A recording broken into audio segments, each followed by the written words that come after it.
1.25 درود پڑھنا اور درود ابراہیمی کی جگہ دوسرا درود پڑھنا۔ میں 1.25 والا درود پاک شروع کرنا چاہتی ہوں، تو کیا میں یہ والا درود پڑھ سکتی ہوں؟ صلی اللہ علی حبیبہ محمد و آلہ و اصحابہ وسلم۔ نیز کیا ہم درود ابراہیمی کی جگہ صرف صلی اللہ علیہ وآلہ وسلم یا اللہم صلی علی محمد وعلی آل محمد پڑھ سکتے ہیں؟ سائرہ صاحبہ انڈیا سے 1.25 درود کا کیا کانسیپٹ ہے یہ مجھے نہیں معلوم کہ آپ 1.25 کیوں پڑھنا چاہتی ہیں، 1.5 کیوں نہیں پڑھ رہی، 1 لاکھ کیوں نہیں پڑھ لی، 99,000 کیوں نہیں پڑھ لی؟ تو دیکھیں 1.25 کے بارے میں اگر آپ کوئی حدیث کی وجہ سے پڑھ رہی ہیں تو ایسی میں ہمارے علم میں کوئی حدیث نہیں ہے جس میں 1.25 دفعہ درود پڑھنے کی کوئی خاص فضیلت وارد ہوئی ہو۔ اگر کوئی ہے تو ریفرنس اس کا دے دیا جائے، ہم دیکھ لیں گے۔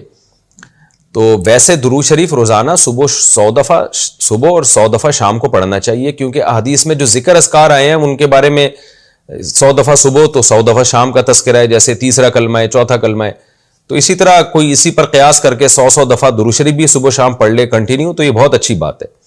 تو بجائے 1.25 پڑھ کے بالکل پھر ہمیشہ درود کو نہ پڑھنا، اس سے بہتر ہے کہ ڈیلی آپ 100 دفعہ صبح 100 دفعہ شام کو پڑھ لیا کریں، کیونکہ حدیث میں آتا ہے، حضرت عائشہ رضی اللہ تعالی عنہ فرماتی ہیں احب الاعمال الی اللہ ما داوم علیہا صاحبہا وان قل، کہ آپ صلی اللہ علیہ وسلم نے فرمایا کہ اللہ کو سب سے زیادہ محبوب عمل وہ لگتا ہے جو کنٹینیو کیا جائے اگرچہ تھوڑا ہو۔ تو 1.25 پڑھ کے ایک دم چھوڑ دینے سے بہتر ہے روزانہ 200 دفعہ یعنی 100 صبح 100 دفعہ شام پڑھ لیا کریں۔ ہاں کبھی مدینہ طیبہ جانا ہو، نبی صلی اللہ علیہ وسلم کے روضہ اطہر کی حاضری ہو، مسجد نبوی کی حاضری ہو، تو وہاں پھر کبھی زیادہ پڑھ لیا، 1,00,000 دفعہ پڑھ لیا، 2,00,000 دفعہ پڑھ لیا۔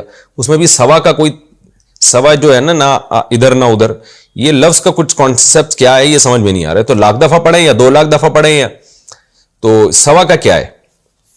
تو یہ اس کا مطلب ہے کہ اس عدد کو آپ کوئی خاص فضیلت والا عدد سمجھ رہی ہیں۔ باقی پڑھا کون سا درود جائے، تو یہاں جتنے درود آپ نے لکھے ہیں سب ٹھیک ہیں، ان میں سے کوئی بھی پڑھا جا سکتا ہے۔ درود ابراہیمی بھی پڑھا جا سکتا ہے، اور جو درود آپ نے بیان کیے وہ بھی ٹھیک ہیں۔ بڑے ابو چھوٹے ابو بولنا کیسا ہے؟ آج کل جو رواج ہے کہ تایا اور چچا کو بڑے ابو اور چھوٹے ابو بولتے ہیں، کیا یہ